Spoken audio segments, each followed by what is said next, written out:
Okay, so today is more of a review session than usually the Monday mornings are. We're just going to go through some of the problems that were in the practice quiz, and then we have some other ones as well. So I'm kind of letting you all lead. Are there any problems from the practice quiz that you'd want to go through, or any particular topics that you want to review?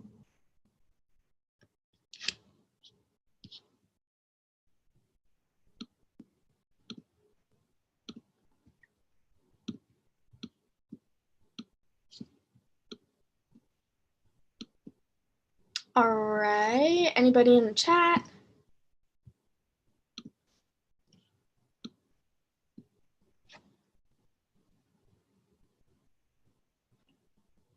Okay, so we can just go through the practice quiz in order, if that sounds good with everyone. Can I get some confirmation that? No. Sorry, what was that? Sounds good. Okay, awesome. Could we actually start with number 4? Yeah, definitely. Okay, let me get to number 4.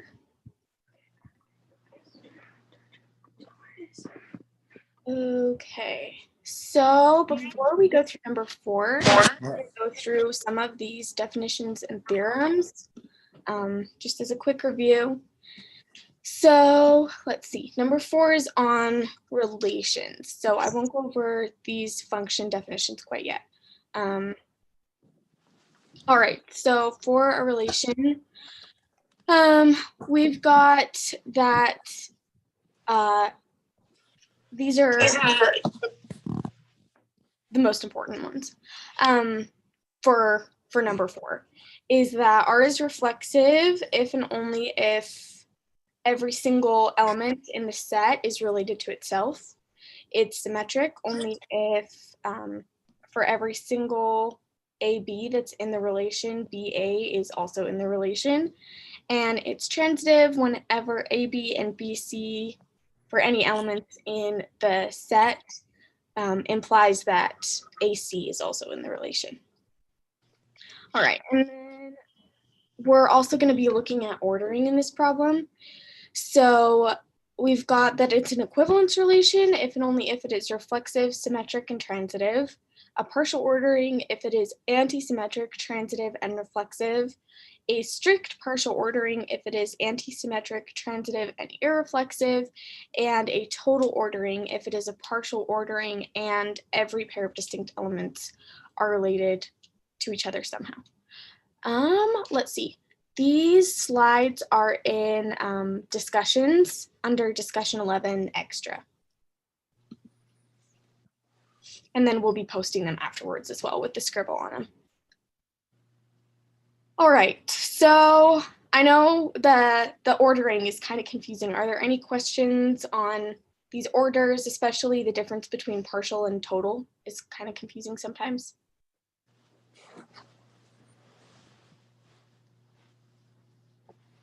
Okay, then we will move on to number 4. Let's get down there. So we've got this set S, and the relation is given 2 elements are related to each other if A divides B. So let's just go through each of these one by one, and we've got the solution. The solutions are up for the practice quiz, so I'm sure yeah, we'll just go through kind of more in depth of these solutions that are on. Okay, so is this relation reflexive?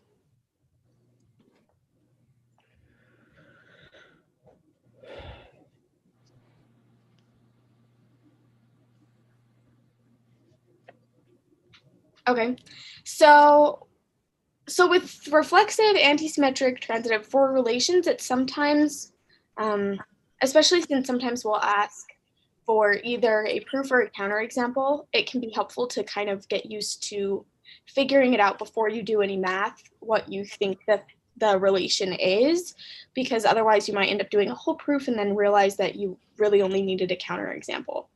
So if A, B is in the relation, if A divides B, then we can kind of think of it, reflexive would mean that every single element needs to be related to itself, so every single element needs to lead to A divide A. Is that true? Yeah. Yeah. So we can say we can let any x, that was weird. We can let any x be in the set S, and all elements will divide themselves.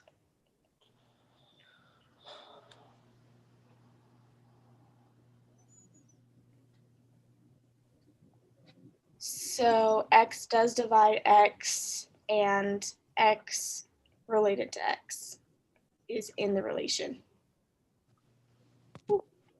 So therefore, R is reflexive. All right, so we'll do similar for antisymmetric, just kind of think about the set. Antisymmetric means that every single element does not have symmetry. So any distinct relation that's in the set cannot be reversed. So antisymmetric can be defined a couple of different ways, and it kind of depends on what problem you are working on, which version of the definition might be helpful. So usually antisymmetric is defined as if A and B are in the relation and BA is in the relation, it implies that A equals B. But you can also always use the contrapositive of that, which is that if A is not equal to B, then either AB is not in the relation or BA is not in the relation.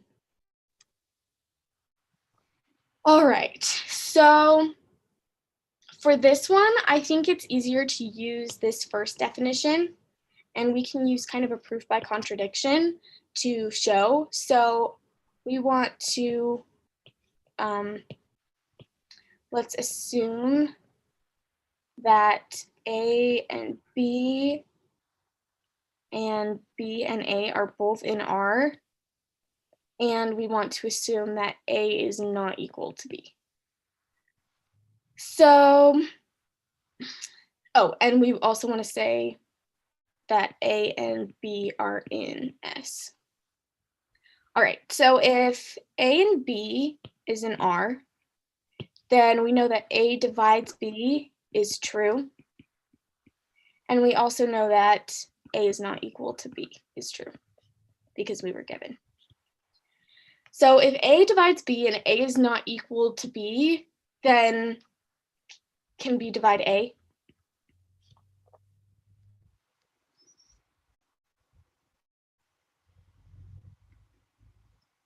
So yeah, so it can't. B divide A cannot be true.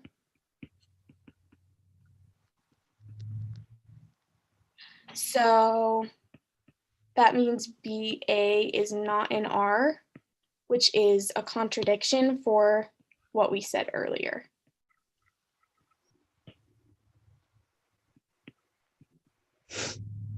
Contradiction. So let's see. So we've shown that, or let's see.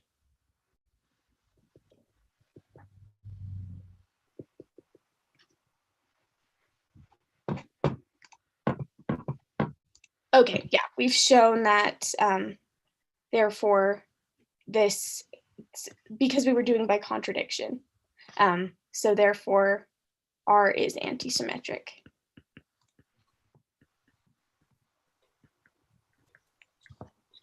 All right, any questions on that? Oh, let's see, there's some things in the chat.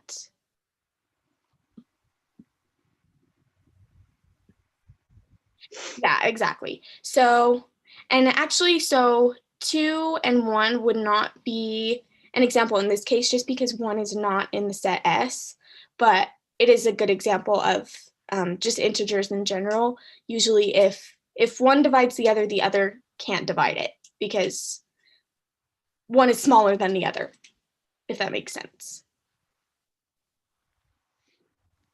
Okay. So let's move on to part C. C is asking if this relation is transitive.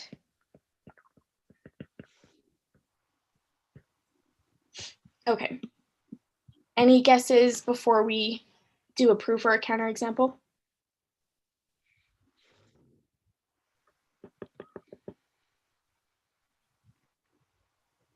All right, so thinking about this set and the relation, we can see that we probably are going to expect that it's going to be transitive because if 2 divides 8 or let's see, 2 divides 4 and 4 divides 8, then 2 also divides 8. So yeah, we can do a formal proof for that. So we're going to let some x, y, and z are in the set, and x, y is in the relation, and yz is in the relation. And we eventually want to show that xz is in the relation. Okay, so if x, y, and yz are in the relation, then we can say that x divides y and y divides z. How do we interpret, what's a different way that we can write this that might be helpful? You say like y equals x times some integer k or something? Yeah. So y equals xk and z equals yj, where k and j are both in the set of integers. Okay, so now there is a substitution that we can make because we've got a definition for y. So let's just plug this term over in here and we can get z equals xkj. All right, and then we can also apply closure here and say that z equals xc, where c is in the set of integers by closure. And this tells us that x divides z. So x divides z, so r is transitive.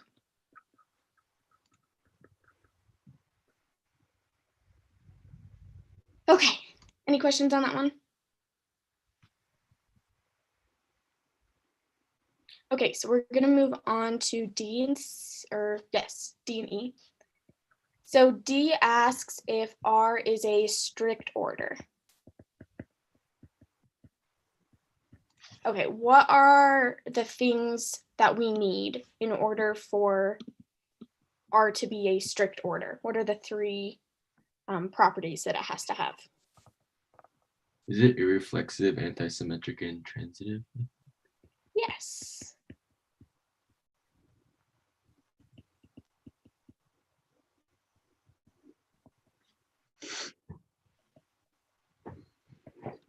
Okay, so we've already proved that R is antisymmetric and transitive, but we kind of run into an issue with irreflexive.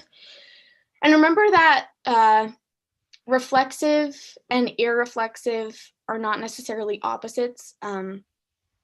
Well, actually for reflexive and irreflexive, I believe. It's symmetric and antisymmetric that are not necessarily opposites. I'm pretty sure that if a function is reflexive, it can be irreflexive. I'd love if anyone could find a counterexample of that, but I'm pretty sure that would be the case, because irreflexive requires that none of the elements are related to themselves, and reflexive requires that all of them do. So R is not irreflexive. And we can also have a counterexample for that. We can take any element in S, and that would be a counterexample, because we already know that all of them do relate back to themselves. So R is not a strict order.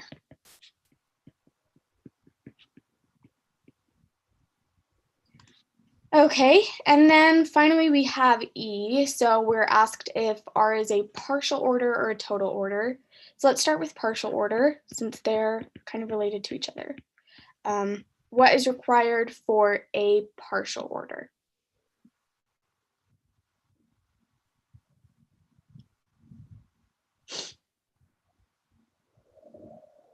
It's reflexive, antisymmetric, and transitive. Reflexive, antisymmetric, and transitive. And our function, or our relation, is all of those things. So yes, R is a partial order.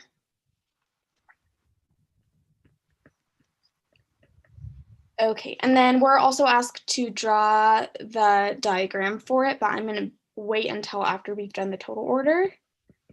So is R a total order? Well, and I guess, yeah, first let's ask what is required to be a total order?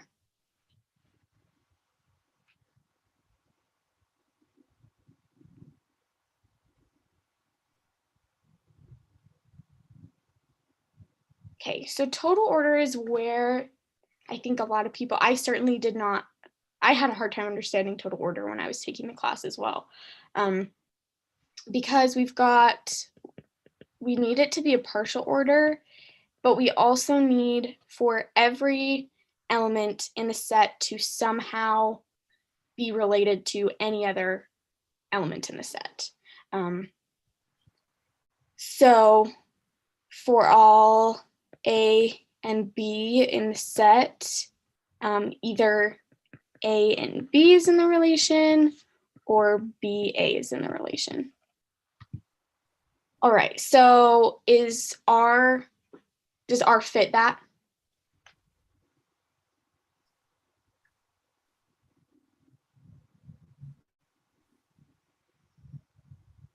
No. Yeah, exactly. Do you have a counterexample?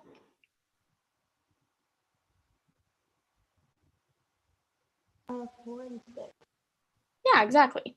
So for, let's see, 4 does not divide 6, and 6 does not divide 4.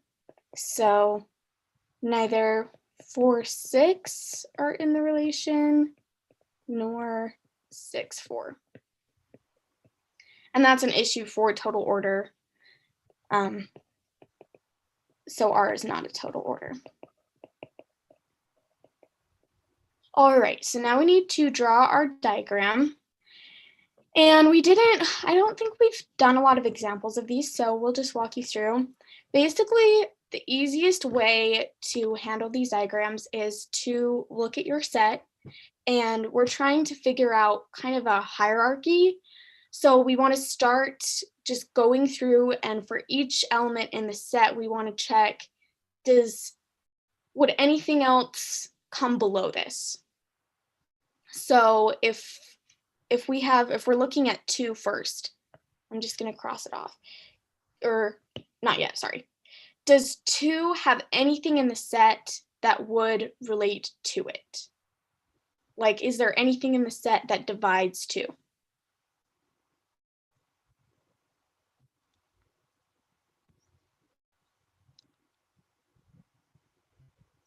So I guess let's see. So we've got like A and B is in R, means that A divides B. So we're taking, for each of these, we're kind of assuming that, is it B? So if 2 was B, is there anything in this set that could be A and that would make this true? No. Yeah, exactly. So let's see. I'm just gonna kind of push that over to the side because we need room for this diagram. So we're gonna put 2 on the bottom level and we can cross it off because we've put it in. And this is gonna be the case for all of the prime numbers that are in this set because nothing else is going to divide them. So we've got 3, 5, 7, and 11 will also be under that category.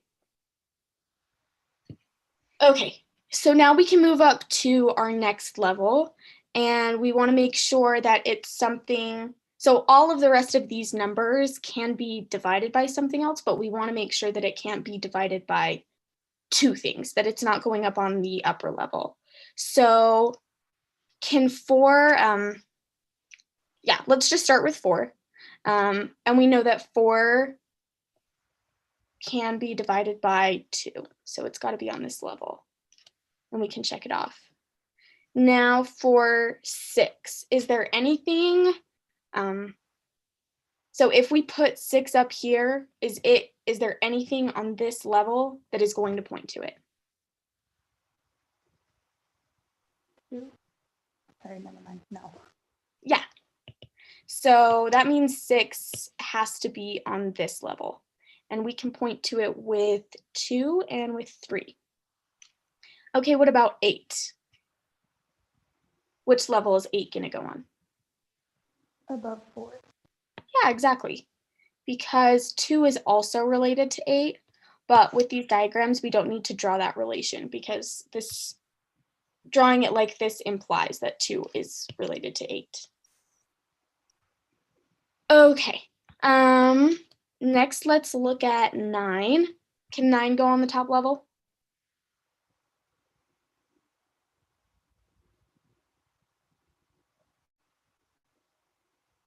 No. Oh yeah. So it has to be down here. So let's point to it with 3. And then 10 is also going to be down here.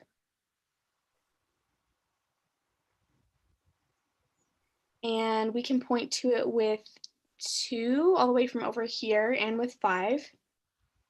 And then our last element is 12, and we have to put it up here because of 6 and also because of 4. Okay, so there's the diagram. Are there any questions on that? I know that's kind of a confusing process.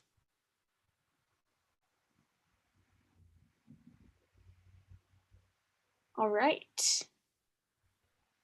Okay, so that is the end of number 4. Is there another problem from the practice quiz that anyone wants to go over? If we could like just start from 4, then do like 5, 6, 7, 8, 9, and then go back to 1, could we do that if no one else? Yeah, definitely. Okay, so on to 5. We've got these 2 sets, A and B, and we are asked to answer a bunch of these true or false questions. All right, so is there a possible function from A to B that is 1-to-1?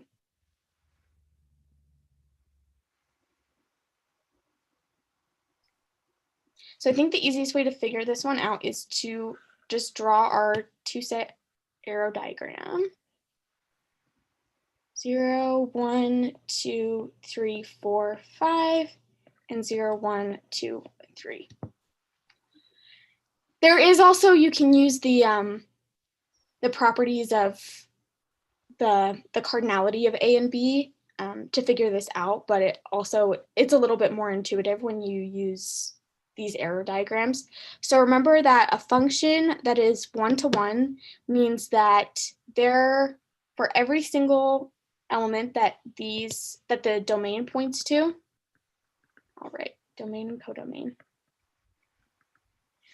So for everything that the domain points to, we don't want 2 things in the domain to point to the same element in the codomain. So let's just put these arrows straight across, we don't know necessarily that this is what the function is. But we run into a problem here with 4 and 5 because anything else that we try and point to will be a duplicate. So that means that there is no possible function. So this one's true. Can we say that if the codomain is smaller than the domain, it can't be one-to-one? Yes, exactly. I was actually just about to say that, so beat me to it. Nice job. Yeah, so we can also say because if the number of elements in A is greater than the number of elements in B, then it can't be one-to-one.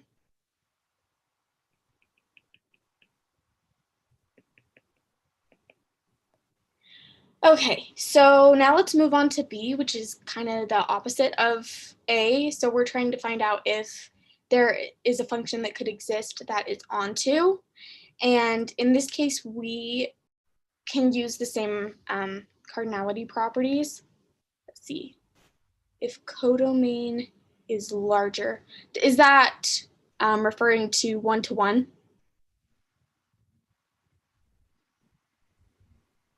Okay, so if the codomain is larger, so if the number of elements in A is less than the number of elements in B, then it could be one-to-one.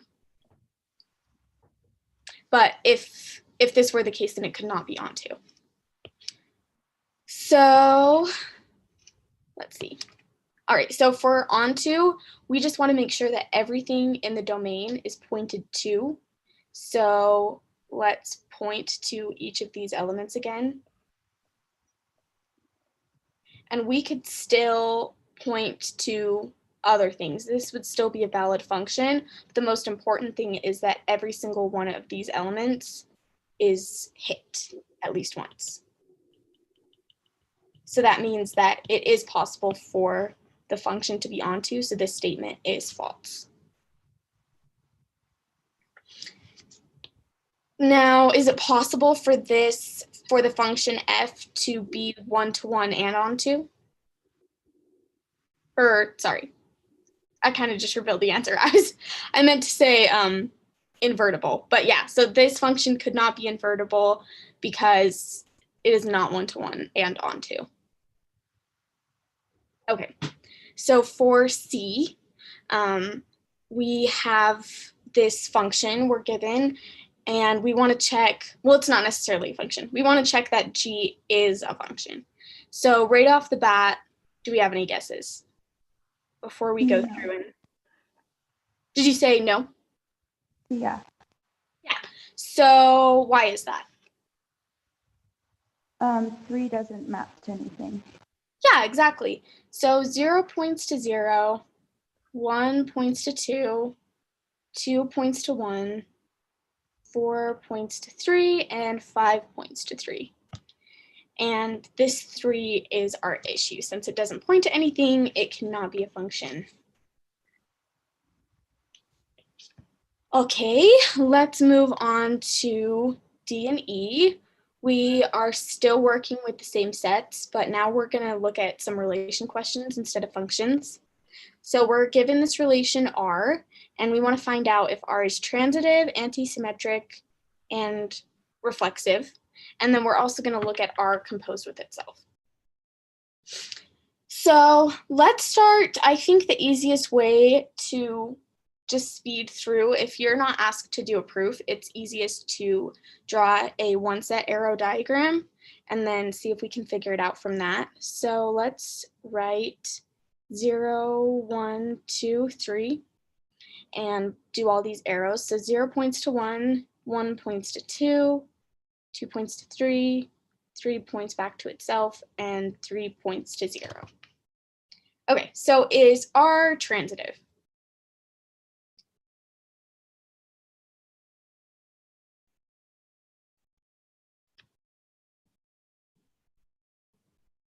No. Okay. It is not, and what would be an example?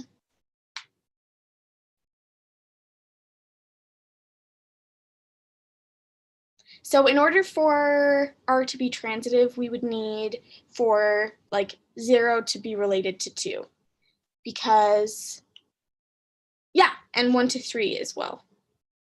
Because we've got that 0 points to 1, 1 points to 2, so 0 has to point to 2. And the same for 1 to 2, 2 to 3, then 1 has to point to 3. And we would have to add a lot of these in there. I'm going to go ahead and erase those.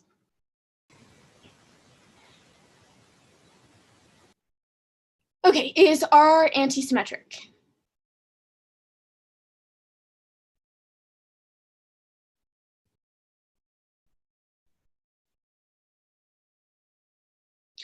No. No. All right. Do you have a counterexample? 3, 3. 3, 3. So antisymmetric applies for, it's for elements that are not equal to each other. So since 3 relates back to itself, that doesn't necessarily violate antisymmetric. So R actually is antisymmetric. Let's see. Like Manya said, because every single one of these elements does not have, we would have to have reverse arrows on all of these, or sorry, that would be for it to be symmetric. Because there are no reverse arrows on any of these, then it's antisymmetric. All right, and then is R reflexive? For the anti-symmetric thing, if there was a reverse arrow on one of them, would it be symmetric or just not anti-symmetric? It would be just not anti-symmetric. So if we just had that one arrow, then it actually wouldn't be symmetric or anti-symmetric. Okay, thank you. Mm-hmm. Okay, so is R reflexive? No. Yeah, and this is kind of using the same property that Misty was just asking about, because we do have this self-related element, but not all of the elements are related back to themselves. So it is not reflexive. Okay, and then finally we have R composed with R. Is that antisymmetric? This one's a little bit tricky, but I think the easiest method for this one is to turn this into a two-set arrow diagram and then do it as a composition so that we can figure out what relations are in the composition. So we have 0, 1, 2, 3. And we have, this is R, this is R, and this is R composed with R. Okay, so let's write out all of these relations and then do them for the second relation as well. So 0 to 1, 1 to 2, 2 to 3, 3 to 3, and 3 to 0. And then we'll do the same here, 0 to 1, 1 to 2, 2 to 3, 3 to 3, and 3 to 0. All right, and now let's walk through the composition. I'm going to use a different color for this so that we can figure out what elements are in the composition. So 0 points to 1 and 1 points to 2, which means in the composition 0 points to 2. Okay, and we'll just follow all the arrows like this. So that means 1 points to 3. 2 is going to get tricky because 3 branches off right here. So we'll have 2 points to 0 and 2 points to 3. And then 3 is even trickier than that because it branches off in both places. So we have 3 points to 1. We have 3 points to, I'm going to use another extra color because this is getting messy. 3 points to 0. And 3 also points to 3. Okay, I'm just going to hurry and make these all the same color. So we don't get confused about why they're a different color. Okay, so now looking at these relations, is R anti-symmetric? No. Yeah, do you have an example? 3, 1 and 1, 3. Exactly. So these two elements do have symmetry. So R composed with R is not anti-symmetric. All right, one more. We have R is a relation with domain and codomain A, where two elements are related if X mod 3 equals Y. So let's do another one-set arrow diagram for this one. And let's see, we'll have 0, 1, 2, 3, 4, 5. And for each of these, we're basically just going to mod the first number by 3, and then that's what it maps to. So what is, let's see. Yes, so all elements do need to follow the rule in order to say that a function is symmetric. What is that in reference to?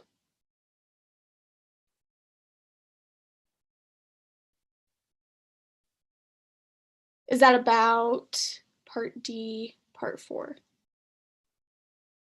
Okay, yeah, so R itself is not symmetric. We just have these two elements right here have symmetry. So that means it's not anti-symmetric, but it's also not symmetric. Does that make more sense?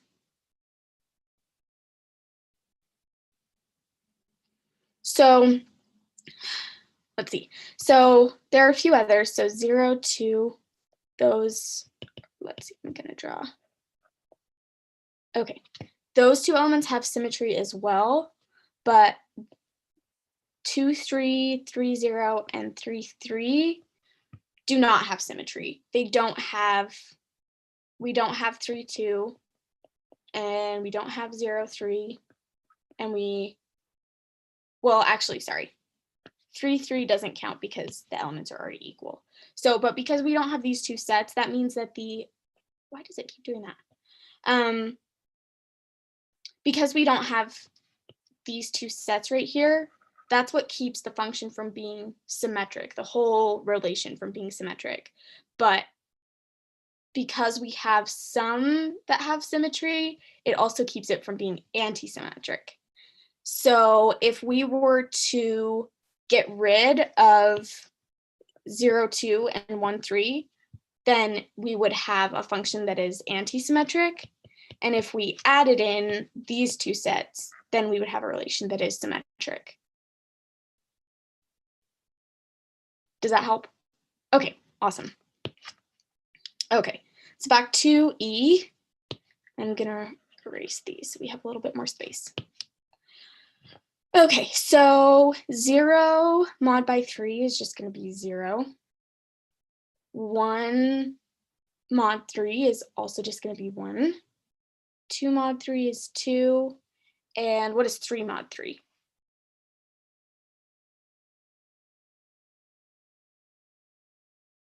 0. And then we end up kind of having, goes across, so 4 mod 3 equals 1, and 5 mod 3 equals 2.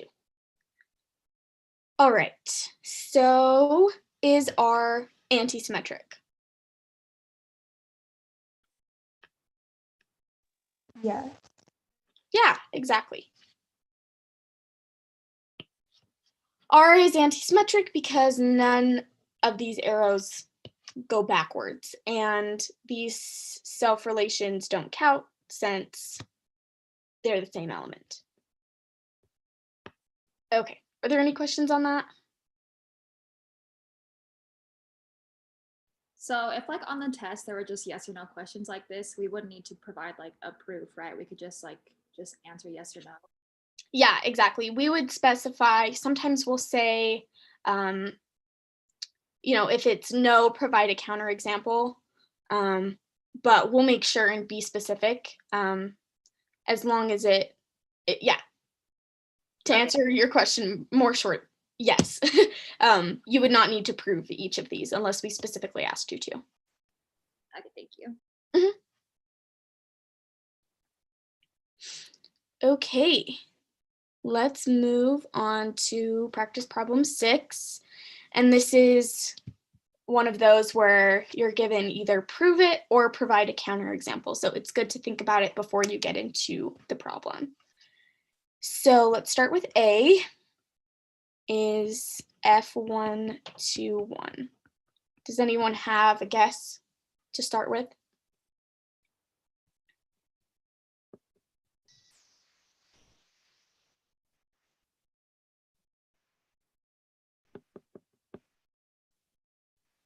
Okay, so yeah, no. And we can kind of think of this. We know that the function f of x looks like this. We've got a parabola, and we can see pretty quickly that there's more than one output or not more than one output. We can see that it's not one-to-one pretty quickly because it doesn't pass the horizontal line test. So a counterexample could be, let's just take positive and negative 1. So f of 1 is going to be 1 squared, which equals 1.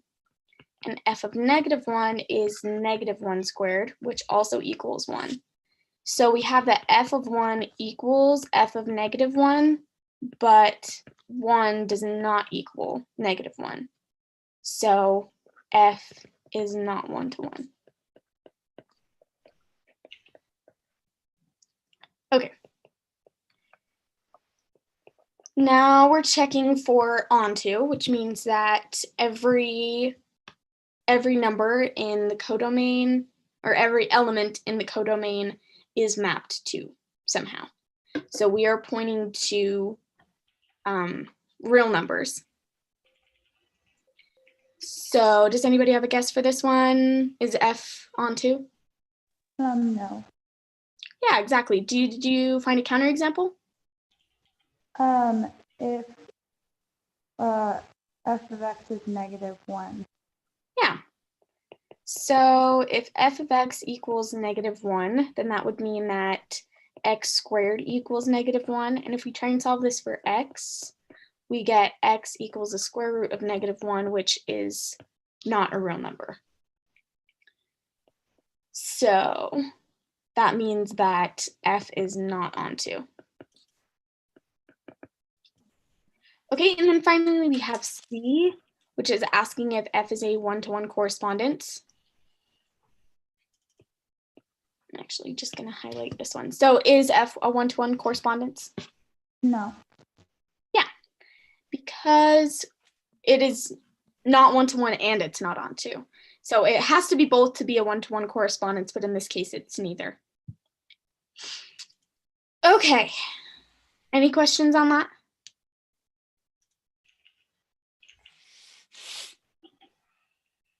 All right. So let's move on to, yes, I did mean to highlight no, sorry. No, it is not a 1-to-1 correspondence. Thank you, Nick. Okay, for practice problem 7, we are given a relation on the power set, and it is these two sets are in the relation if their union is equal to the set x, y, z. All right, so this will be very similar to the last problem where we kind of want to make a guess before we get into it. So does anyone have a guess for if art is reflexive?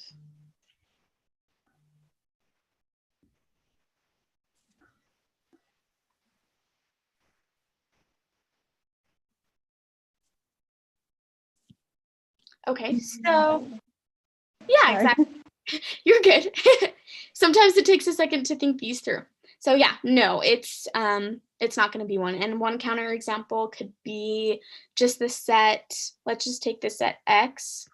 We know that this set is in the power set. And it actually looks like, yeah, let's use that example instead. So, whoa, that's not what I meant to do. So Y is in the power set.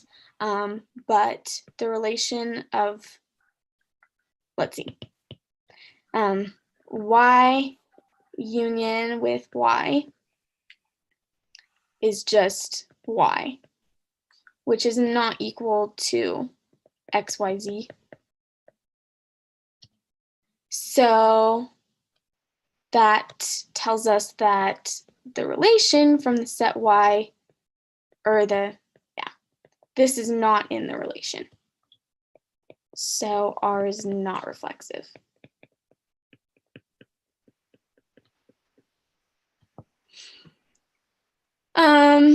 Is R irreflexive? This isn't part of the problem. I'm just asking.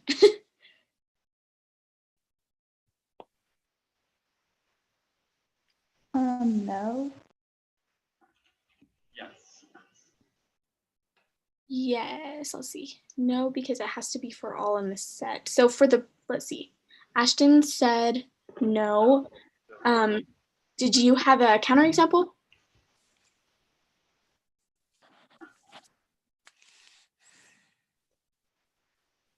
Doesn't XYZ union XYZ equal XYZ? Is that a counterexample?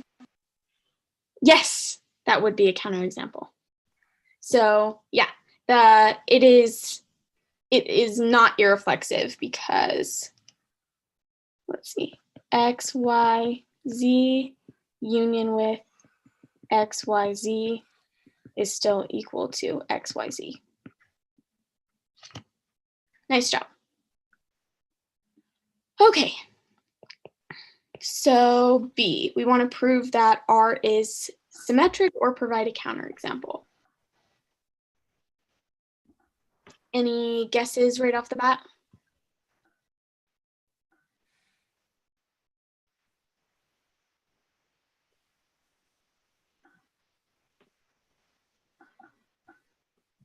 Okay, so my instinct for this one would be that it is symmetric because the union of sets the order doesn't matter. And so we can prove this. Let's let, instead of letting elements like A and B, we can use set notation. We can let A, B are in the power set. And we can also let A, B be in the relation. And that means that A union B equals the set X, Y, Z. And then by the commutative property of sets,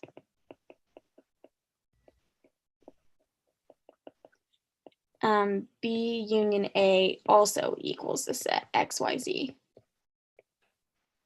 So that means that BA is in the relation, so R is symmetric.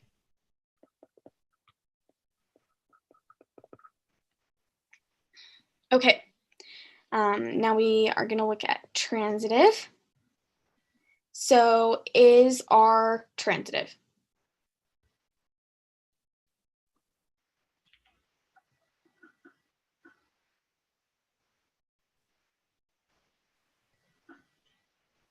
Okay, so let's look at, or I guess not let, because we know that they are in the set. So X related to YZ is in the relation. And YZ related to X is also in the relation. So is X related to X in the relation?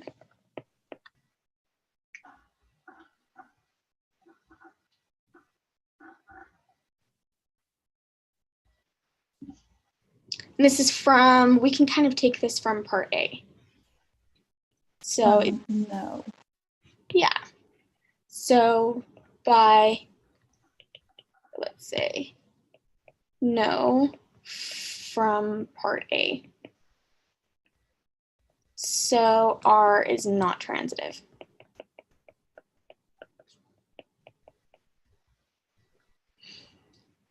Okay, so finally we're asking if R is an equivalence relation.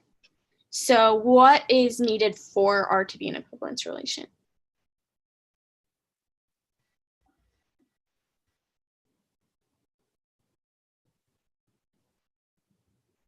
Anyone want to scroll back to the definitions at the start? It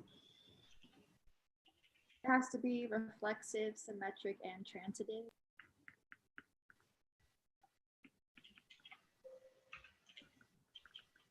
And transitive. Okay, and we can pretty quickly see from our other problems that R is not an equivalence relation because, let's see, we did find that R was symmetric, but it is not reflexive and it's not transitive. All right, any questions on this one?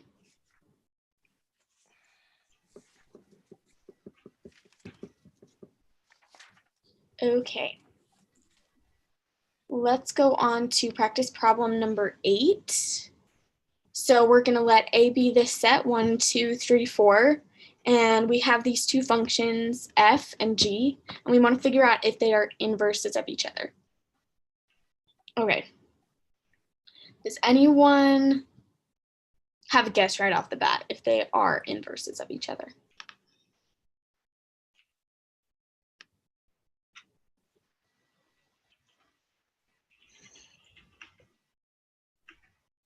Okay, so one way that we can figure out if they are inverses of each other is we want to determine if the compositions are the identity functions, if that makes sense.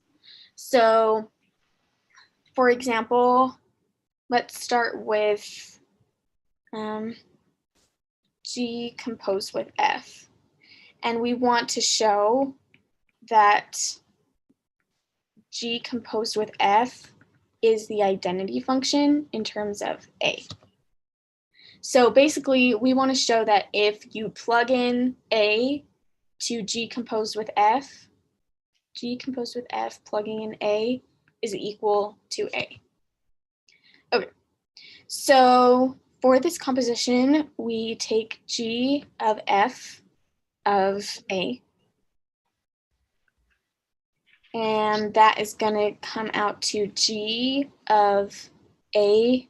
Let's see. So yeah, we were given this definition, f of A equals A comma A. So we get G of A comma A. And then we have, or there should be double parentheses here. Oh wait, no, sorry. Ignore that. G of xy is x. So in this case, this is going to equal A because that's the first element right here. Okay, so therefore, G of f of A does equal the identity function. Okay, so we haven't proved that they're not inverses yet. This actually does prove that they would be inverses. But we're going to run into some problems with our second, and I guess these shouldn't be numbered A and B. We can separate them more into cases. Okay, so now let's check F composed with G, and we want to show that F composed with G is the identity function in terms of A cross with A. Okay, so F of G of A comma A, let's see. Okay, actually we want to use XY. So we want to show that F of G, F composed with G of XY is going to come out to be the pair XY. So F of G of XY comes out to, using this rule right here, comes out to f of x. And using our rule for A, this comes out to be xx, which does not equal xy. So f composed with g of x, y is not the identity function. So that means that f and g are not inverses of each other. Okay, does that make sense? Inverses are always kind of tricky.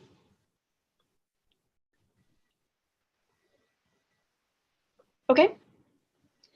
So let's move on to practice problem 9, which I believe is our last one, and then we'll circle back up to the top unless anyone has any other specific questions they want to get to. So we're going to let A equals the set, and we have a relation. A is related to B if A and B have the same set of prime factors. And we want to prove that R is an equivalence relation on A or give a counterexample. Okay, so what are the 3 things that we need to prove in order for R to be an equivalence relation? Reflexive, symmetric, and transitive. Yeah.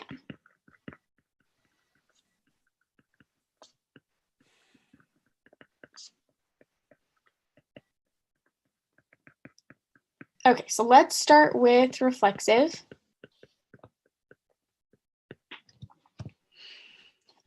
Okay, are there any guesses here?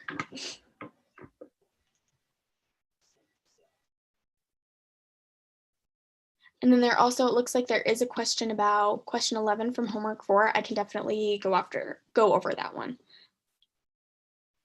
Once I'll figure out where to put that in. I think this is reflexive. Okay, so let's try and do a proof for it. So let's let some A be in the set A, and we want to show somehow that A is related to A. Okay, so A has the same, it doesn't seem like a formal proof, but because it's kind of self-explanatory, A has the same set of prime factors as itself.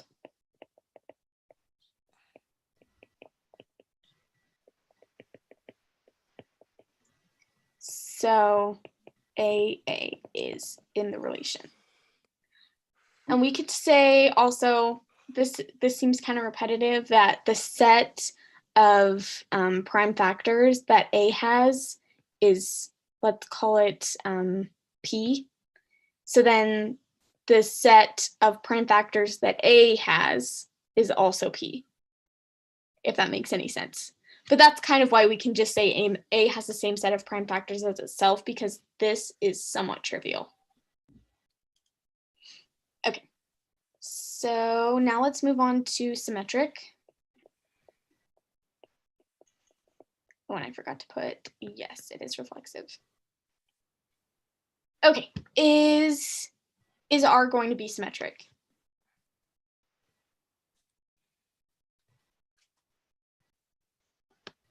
Yes, John said yes. So let's go through a proof for it. So let's let some A and B be in the set A, and AB is in the relation. So let's see. Let's let P again. P is the set of prime factors of A.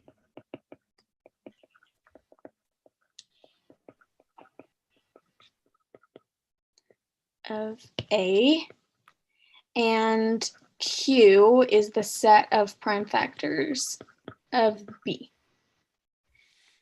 So then, because of what we establish up here, we're going to kind of go into the second page. From what we're given, we know that P is equal to Q. And we can also say, because of the properties of set equality, then Q is equal to P. So we can switch those and it doesn't matter.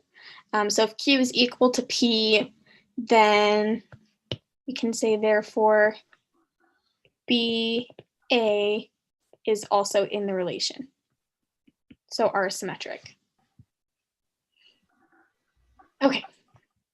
And then lastly, we need to check for transitivity.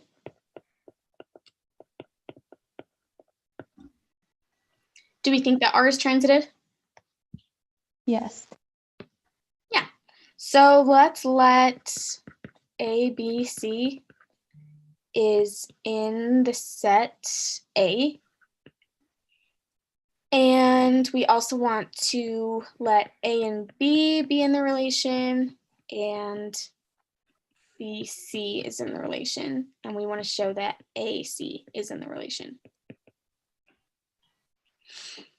Okay, so let's let P is the set of prime factors of A again.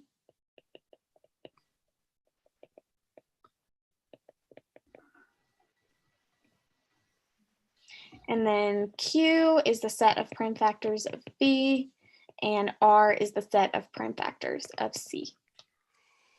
Okay, so using our given, again, we can say that P is equal to Q and Q is equal to R. And then we can make a substitution. And we can kind of go either way with this, but let's just we have this definition of Q and let's plug it into this equation. P equals R is true. So if, and actually, sorry, I'm going to switch this real quick because I think R is going to be confusing. Let's use S. Since we've already got this, the relation is R. So let's use S. So if we're plugging it back in using substitution P equals S, then therefore AC is in the relation. So R is transitive. Okay, any questions on those?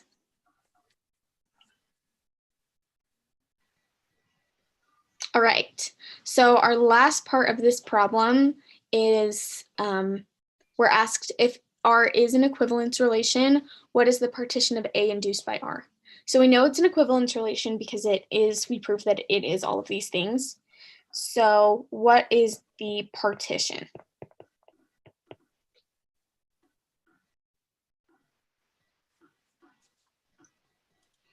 What would be one set that's in this partition? Yeah, 2, 4, 8. Because those are all going to have the same set of prime factors. Okay, what else?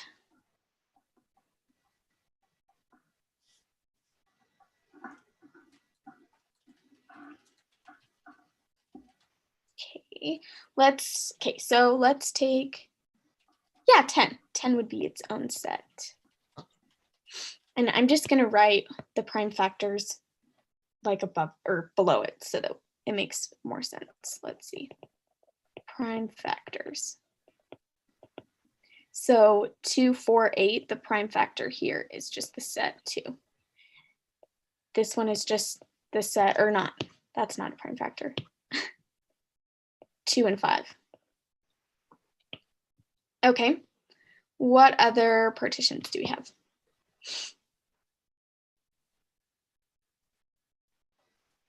Five, yeah. Which is just going to be the set 5. Okay, yeah, 3 and 9. And do you know what the set of prime factors is?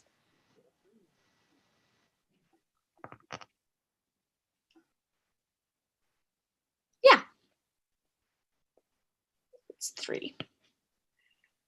Okay, I think we just have, let's see, yeah, 6, 6 and 12.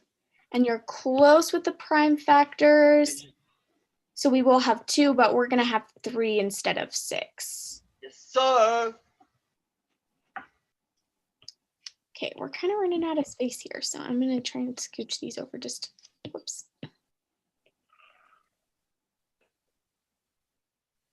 Oh gosh, I'm having some struggles. Okay, I'm going to move this over, and then we're going to move all of this.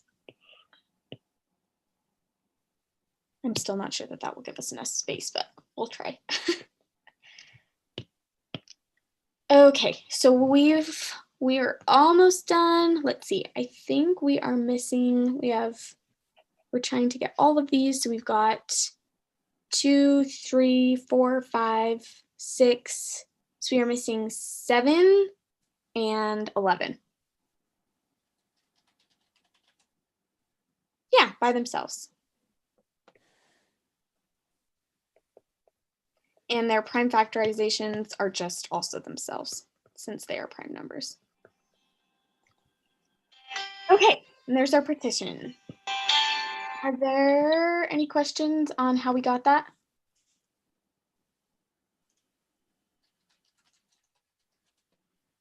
Okay, so let's see. We did have a question. Let me scroll back up. Question 11 from homework 4. Would you, I don't know, does anyone have an opinion? Would you rather finish going through the practice quiz first and then go to the homework problem, or just do the homework problem right now?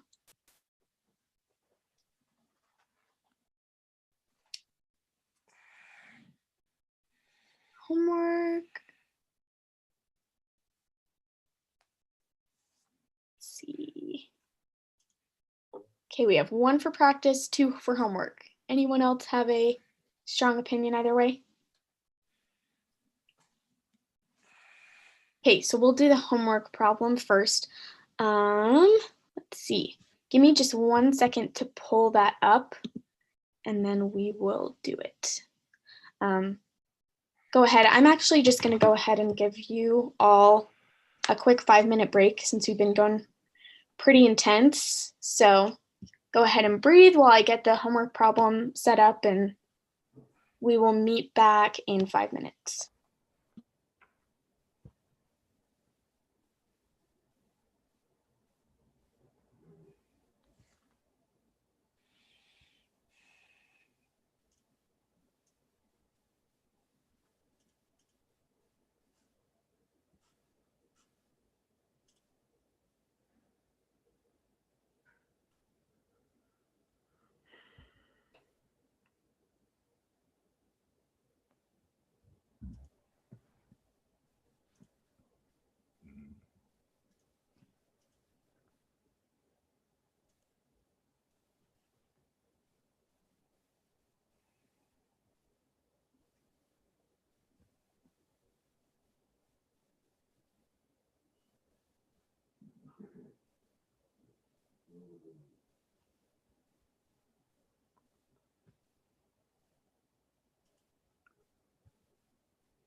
Okay, let's reconvene. We're going to go through this homework problem, and this is actually pretty similar to one of the practice quiz problems as well, so we'll probably skip that one when we're going back through.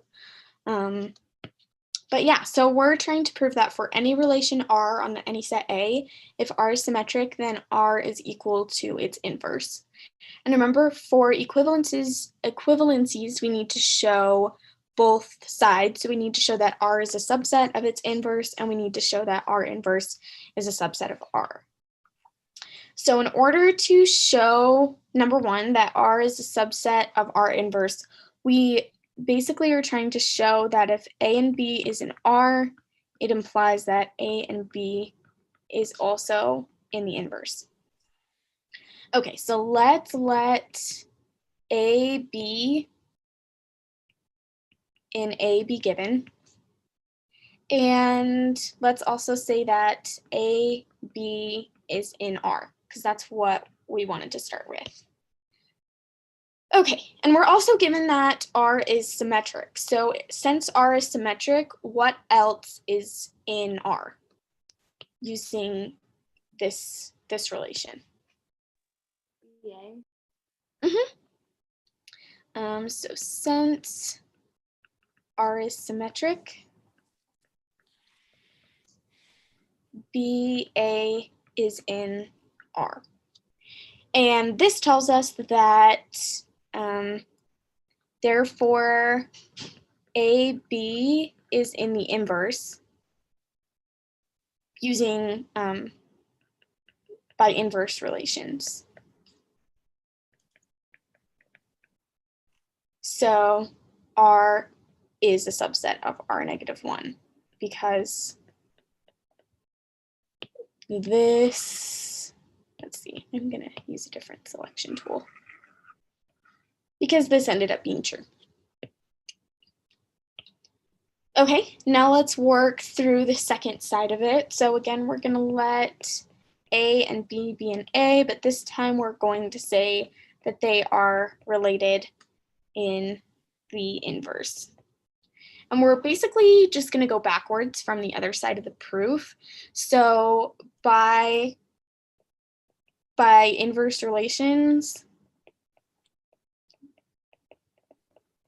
we know that BA is in R. And since R is symmetric, we also know that A and B is in R. So therefore, A and B in the inverse implies that A, B is in the relation. So R inverse is a subset of R.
Okay, thank you. Yeah, sorry, my internet has been having issues. So let's get this screen share back. And it looks like somehow the live kept going. So that's good. Gosh, okay.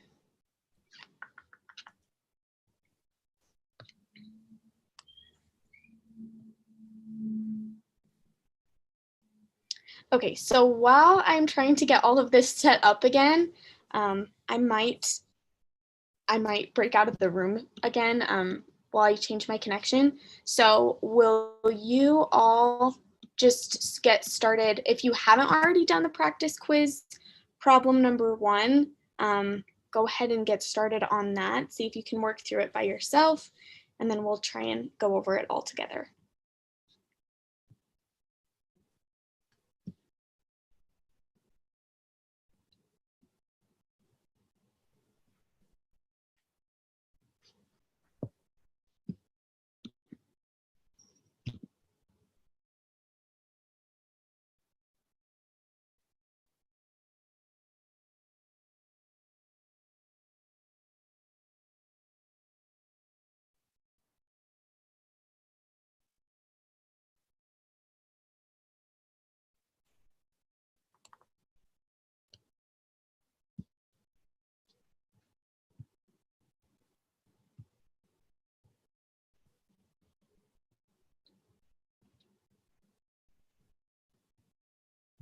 Okay, screen sharing's back. I think we'll be good to go. Sorry about all that. So let's go back up to practice quiz problem number 1. Okay, so this one is proving that the function 2x plus 3 is 1-to-1. All right, so, sorry, just 1 second.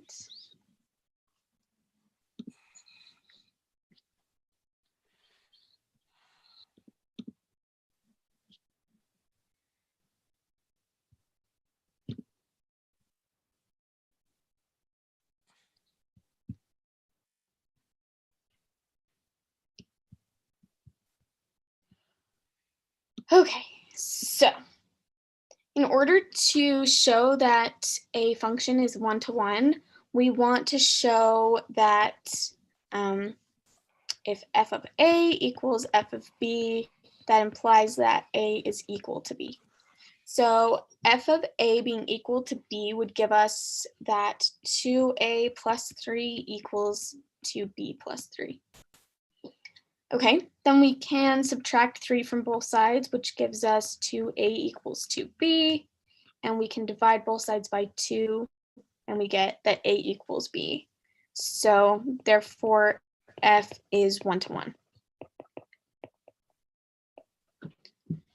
Okay, that's on the simpler side of 1-to-1 proofs, but it's still good to get used to that form. So are there any questions on that?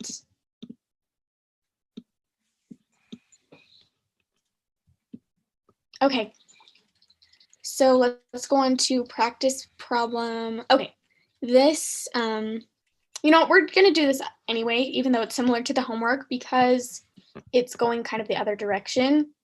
So we're given that if R equals its inverse, then R is symmetric. Okay, so to prove that R is symmetric, we want to have some, let's see, quiz 4 is lectures 11 to 15. I don't know that off the top of my head. Let me pull it up real quick, see if I can find that.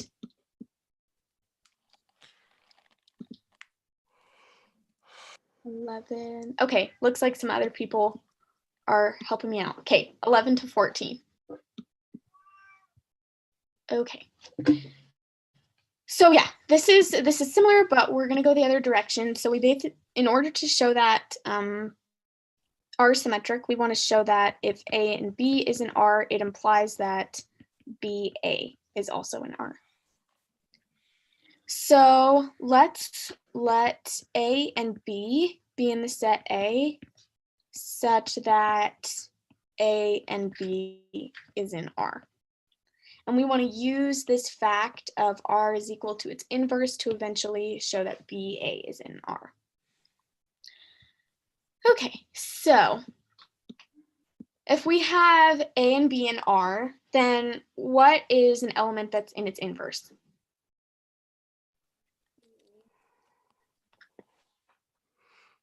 I think I heard someone say BA. We've also got it in the chat. So then BA is in the inverse by definition of inverses.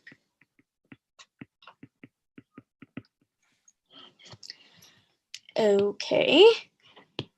So now we have that BA is in the inverse, but we also know that the inverse is equal to the function. So since R is equal to its inverse, then we know that BA is also in the original relation. So that proves it. That means that therefore R is symmetric.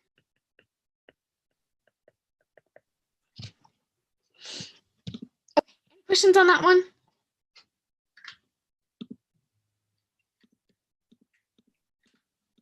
I'm sorry. Hi.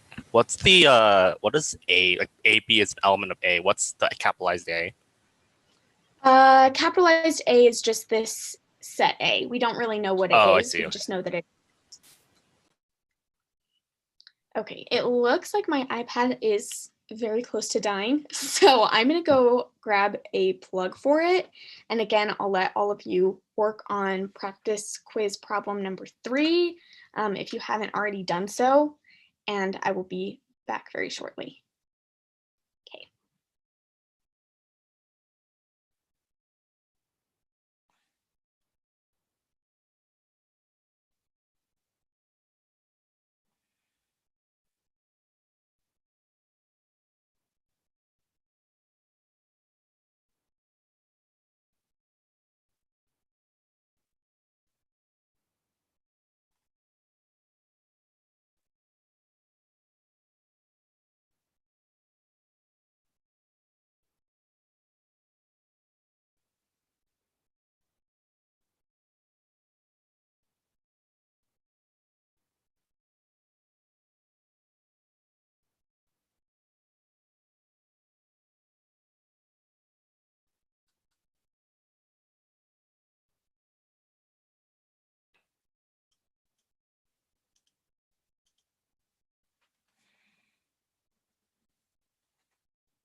All right, sorry for all the technical problems today. Okay, so we want to prove or provide a counterexample to the proposition below. The proposition is that the relation given by R equals AB, as long as A is not equal to B, is symmetric and transitive. So let's see. Since we are given to prove or provide a counterexample, this is one of those cases. Let's think about it beforehand. So is R symmetric?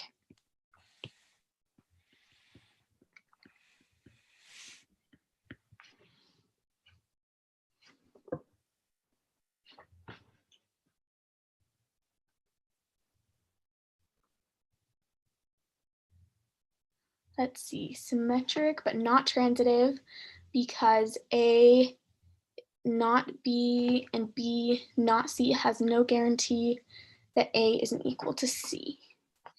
Yes, I believe so. So yes, this is symmetric. We won't go into a proof quite yet because we can also figure out pretty quickly that it is not transitive. And we can give a counterexample for this one. So does anyone have a counterexample?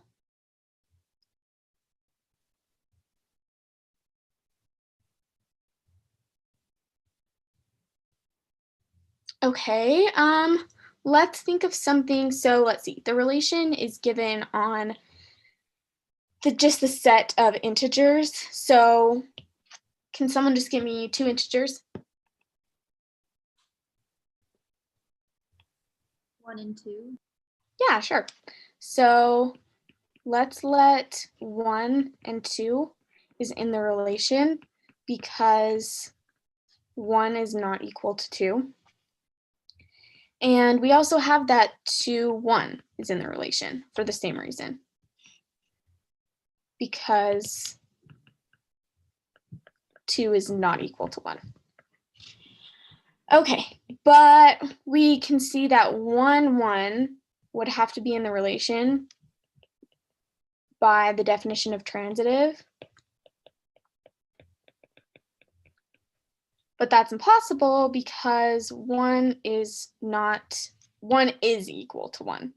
So 1, 1 cannot actually be in the relation. So therefore, R is not transitive. Okay. Does anyone want to go through a symmetric proof? It's not required for this problem, but since this is a review, it can be good to just get lots of examples. Okay. So let's go through. I'm just going to add a slide because I think we're going to need it. Okay, so let's prove that R is transitive, that R is symmetric. So in order to prove that R is symmetric, we need to show that A, B in R implies that B, A is in R. Okay, so let's let A, B is in the set of integers such that A, B is in the relation. So then we know that A is not equal to B by definition of R. And then using the commutative property,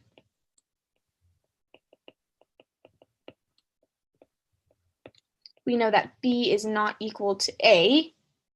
So I think your stream is lagging. We can't see anything on the stream. oh, shoot. It's like frozen. Yeah. Let's see.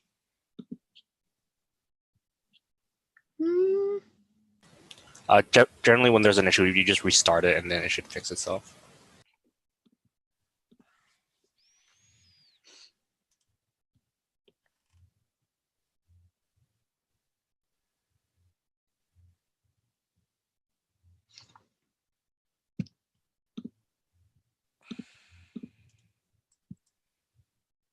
Okay, let's do, is that showing up now? Yes. Okay, awesome. Thank you all for letting me know. Okay, so using the commutative property, B is not equal to A, so that means that BA is in the relation, and therefore R is symmetric. Okay, I'll give you a second to look over that since you didn't see it while it was being written, and give you a chance to ask any questions.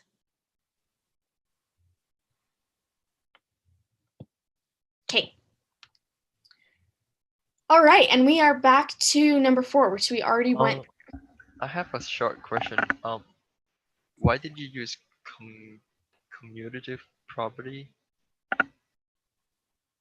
So commutative property just means that you can switch them back and forth. So I guess it's not being applied in the way that you expect since we're not using like theorem 6 necessarily, if that makes any sense. Like this is just the commutative property of integers. We just know that if 1 is not equal to 2, that also means that 2 is not equal to 1. Oh, okay. Okay. Thank you.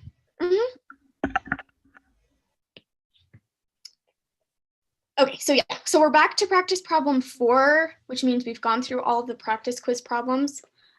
We still have half an hour and we still have some more review problems. but I can also go through any other specific questions, anything more like concept related, or we can just go through these review problems. Are any thoughts?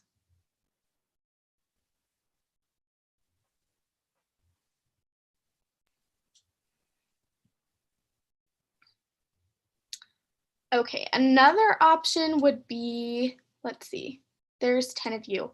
Will you, let's see. Yes, these are all, it should still be streamed to YouTube. I'm hoping that the stream didn't get messed up with me popping out of the session. But either way, the slides will definitely be posted. Okay. Yeah, so raise your hand if you have any specific questions that you would usually ask in just a regular office hour rather than a review session. I just want to make sure that that isn't, let's see.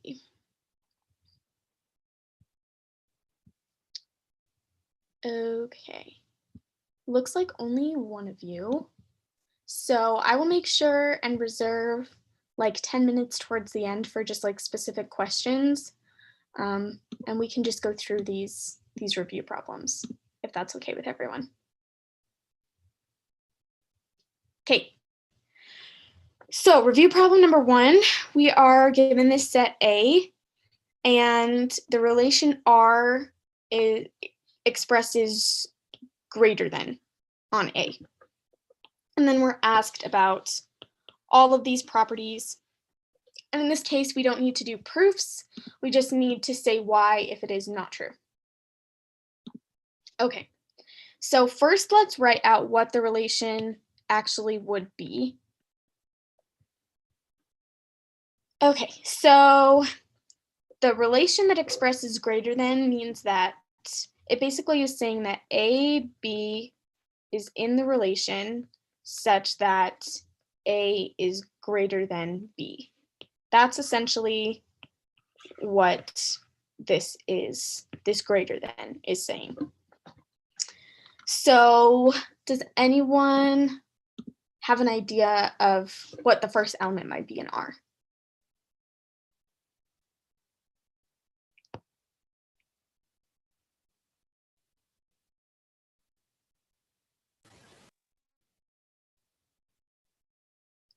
Yeah, 2, 1. Thank you, Elizabeth. Okay, and then let's go on to 3. 3 is also greater than 1, and it is greater than 2.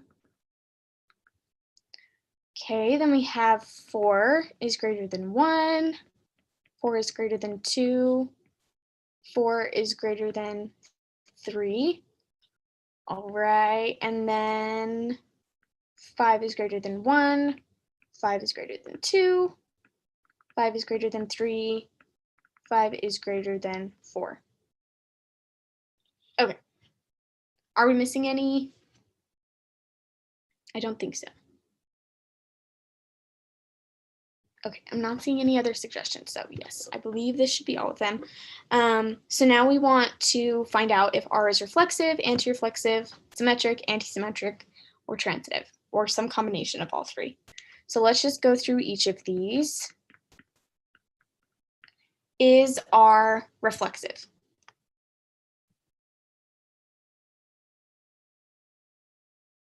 Yes.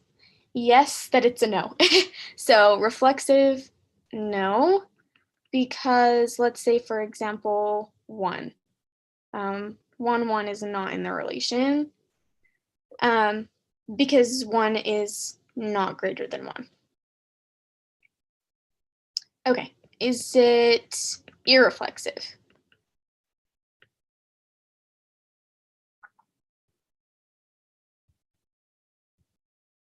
Yeah, it is irreflexive. We don't need to justify, but in this case, it's basically because every element in A is not going to be greater than itself. Okay, symmetric. Is R symmetric?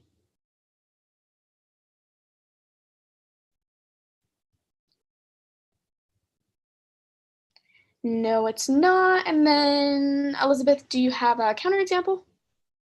Oh, there's one. Yeah, thank you, Erickson. So we have 2, 1 is in the relation, but 1, 2 is not.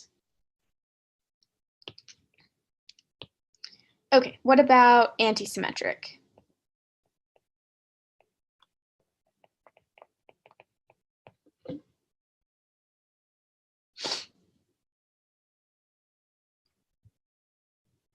Yep, for the same reason as irreflexive, because none of the elements in this set are going to have their none of these relations are going to have symmetry, because this will always be the case. We'll never have, if one number is greater than another, it can't go the other way. Okay, and then finally, transitive.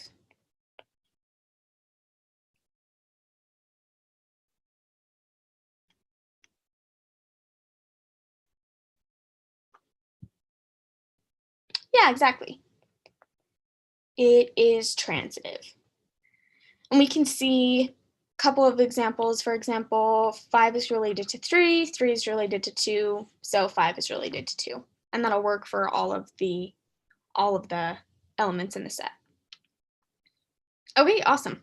Are there any questions about any of those properties?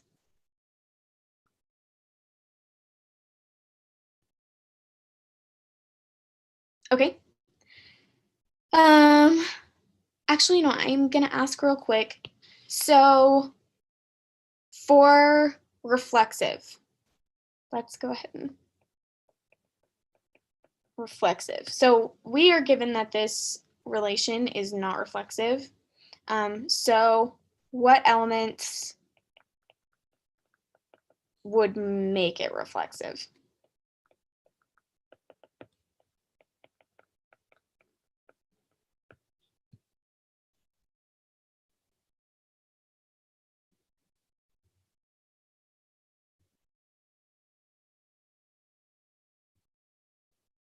Yeah, so we would need 1 related to 1, 2 related to 2, 3 related to 3, 4 related to 4, and 5 related to 5 would need to be in the relation.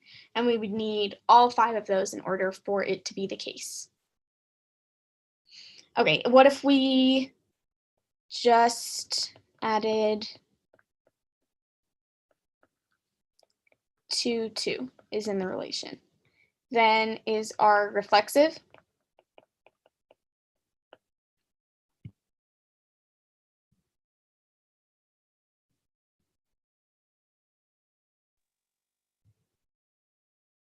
Yeah. No, because they all need to be. And what about for irreflexive?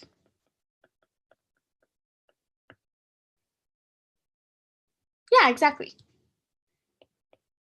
Elizabeth explained it great. If nothing else is added in, then the relation becomes neither reflexive nor irreflexive. Okay, nice job. All right, let's move on to review problem 2. We have this relation such that x minus y is in the set of integers. So we want to prove that this relation is an equivalence relation. So we are going to need to prove that it is symmetric, reflexive, and transitive. So let's see, how many people do we have here today? Okay, there's not a lot of you, so I'm not gonna bother with breakout rooms, but okay, yeah, let's just get into it. So let's start by figuring out, well, yeah, so we actually already know that this is an equivalence relation. We just want to prove it. So for reflexive, where is our starting point for a reflexive proof? What do we want to establish from the very beginning, and what do we want to show?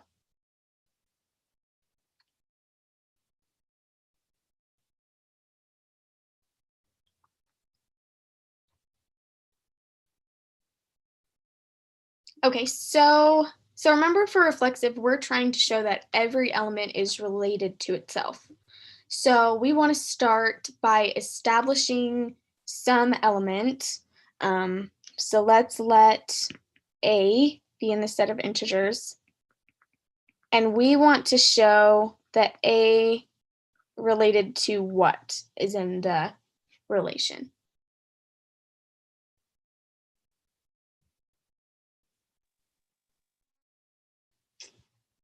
Yeah, we want to show that A is related to A. So if A is in the set of integers, oh wait, sorry, I should say that was wrong. A should be in the set of real numbers because our X and Y are in the set of real numbers and it is their difference that is an integer. Okay, sorry about that. So if A is in the set of real numbers, then A minus A is equal to 0. And 0 is in the set of integers. So A is related to itself.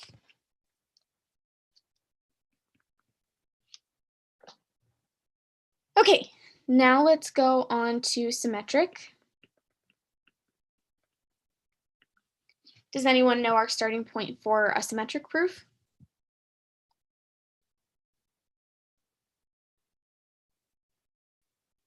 Yeah, so we let sum AB is in the relation such that A and B are both real numbers. And we eventually want to show that BA is in the relation. Oh, dang, the screen froze again. Oh boy. Okay, let's try this again.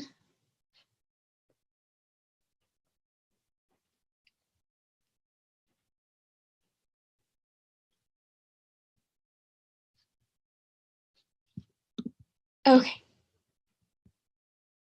Thanks for letting me know. Please, yeah, keep letting me know if it's freezing because it doesn't show up on my side, whether it is or not. Okay, so we've let that A and B is in the relation, and that means that we're given that A minus B equals some element C. That is where C is in the set of integers. Okay, and we can use algebra here to just kind of rearrange. So let's add B on both sides, and we get A equals C plus B. And then let's subtract C on both sides. We get A minus C equals B. And then let's subtract A. So we get negative C equals B minus A. I'm actually going to move this up a little bit. Okay, and then we also can say, let's just use K equals B minus A. And K is also in the set of integers by closure. Okay, and since B minus A equals some integer, then BA is in the relation. So that means that R is symmetric. Okay, and finally, let's go over transitive. All right, what's our starting point for a transitive proof?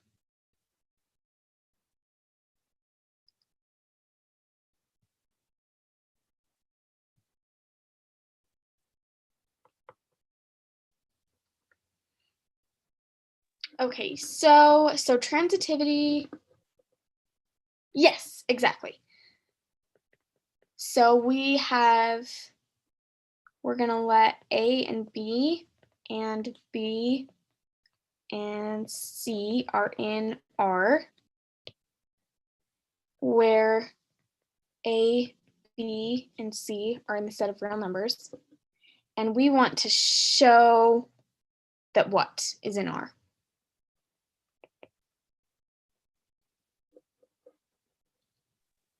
AC. AC.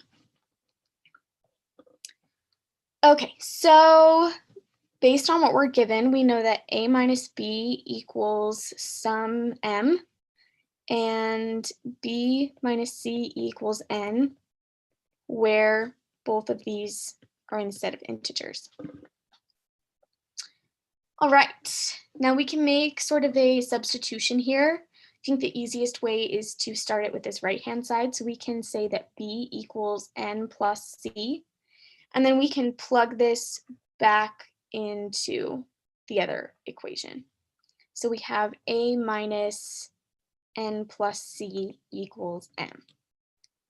Okay, then this gives us a minus n minus c equals m. And we can just add n to both sides to get a minus c equals m plus n. And then what can we use here?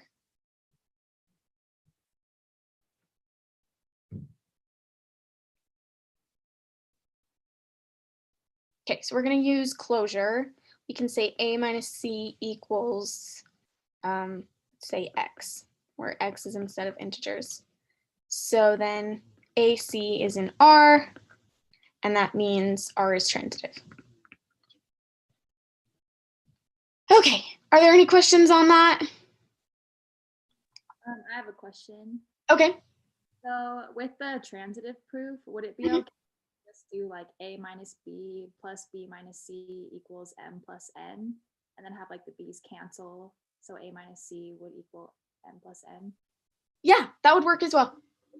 Okay, thanks. Any others?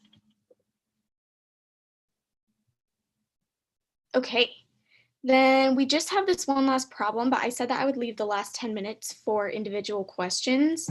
So I'm gonna let all of you take a second to, well, I guess this is on the slides as well, but in case you don't have the slides, go ahead and jot this problem down and see if you can work on it on your own. And if you have any questions, feel free to go to Piazza. I think I was the only one that like raised my hand, so it's fine if we just do this problem because I kind of answered my own question. Oh, okay, awesome. Sounds good. Let's just go through the problem then. Okay, so we are given this function x cubed plus 1, and we want to show that, or we want to find out if f is 1-to-1 or onto. Either prove it or give a counterexample, and then determine if f has a well-defined inverse function. Okay, so let's start with 1-to-1. All right, what's our starting point for a 1-to-1 proof?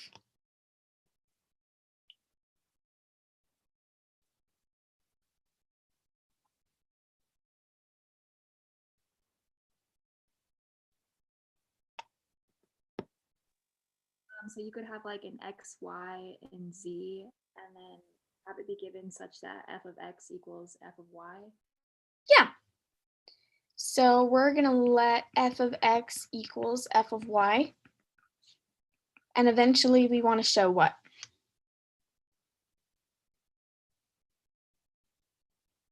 So that x equals y.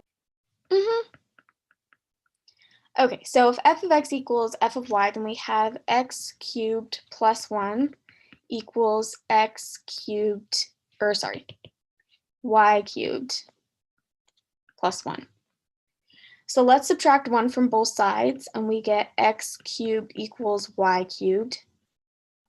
Now, usually this is the place if we had like x squared equals y squared, we couldn't necessarily say that they are equal because they could be different inputs and have the same square, but that does not apply with cubed numbers. So we can actually simplify this right to x equals y, because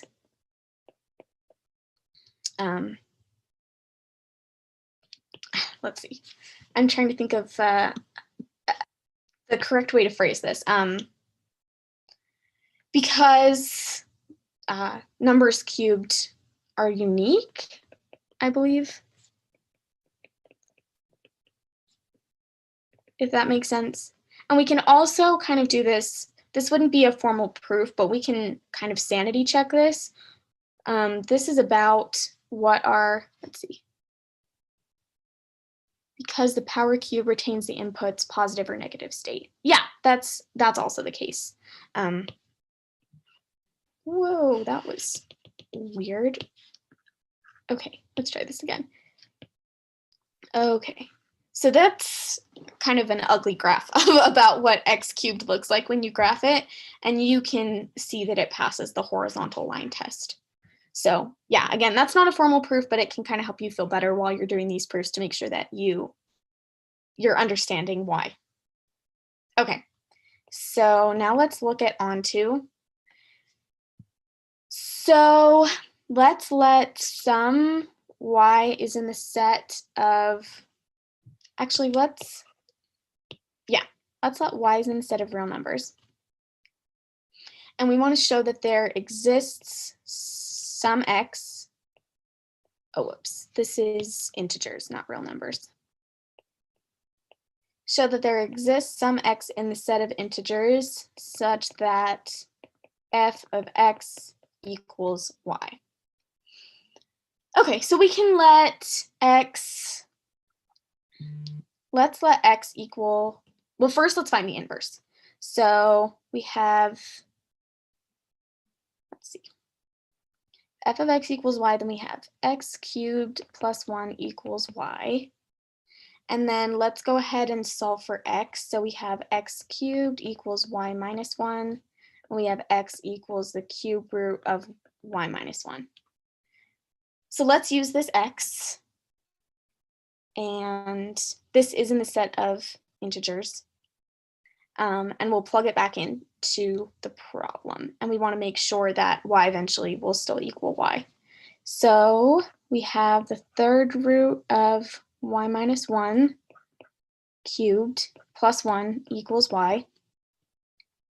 So that will give us y minus 1 plus 1 equals y, and these two ones cancel out, and we have that y equals y.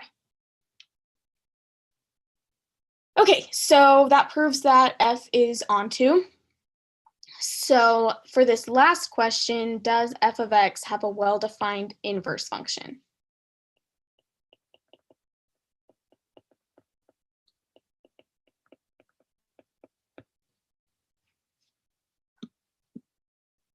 So this is basically asking if it has, so if it's asking, does it have a well-defined inverse? We're basically asking, is it invertible? So is f invertible?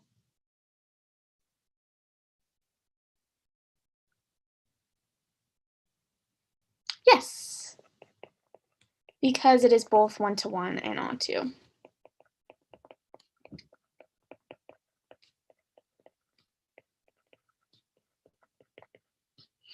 Okay, and we're not asked to find the inverse, but we could find it pretty quickly using numbers from our onto proof.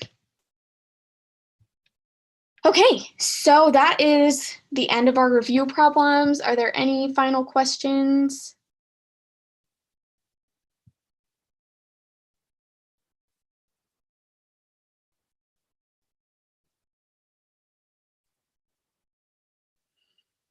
Okay, yeah. So onto proofs are a little bit more confusing. They're not usually as straightforward as other ones. So basically, instead of starting at a certain place saying we have this, we want to show this, we're kind of doing that, but we're also kind of not. So for an onto proof, usually the general recipe, I'm going to add another page here. Okay, the general recipe for onto proofs is that we let some b is in the codomain, and we want to show that there exists some a in the domain such that f of a equals b. So what's complicated about this, we still have, let this be true, show this, but showing that this section is true is sometimes just a matter of showing, like sometimes we assume that f of a equals b, and we eventually prove that a is in fact in the domain. And in some cases, we'll go the other way. We'll, like, for example, in this proof, we let that, let's see, x was in the domain, and then we eventually showed that f of a did equal b. So you can kind of go both ways. The important thing is just that you somehow show that both of these things are true. So I think of it sort of like checking off boxes. So I want to check off, I want to be sure that B is in the codomain, A is in the domain, and f of A equals B is possible, if that makes sense.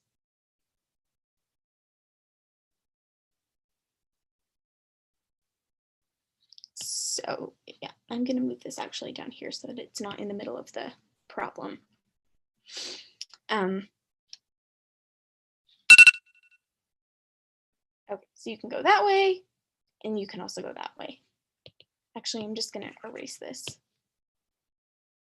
So you can go either way, and sometimes,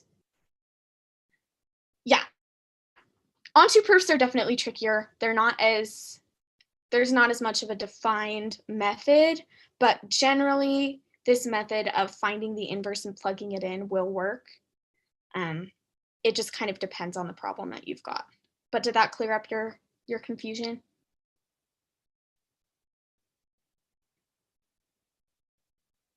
Okay, awesome. All right, well, that is 12. So I'll let you all go. Thank you for coming, and yeah, good luck on the quiz tomorrow. And remember, we've still got Piazza open if you have any other questions. And yeah, have a great day. Thank you.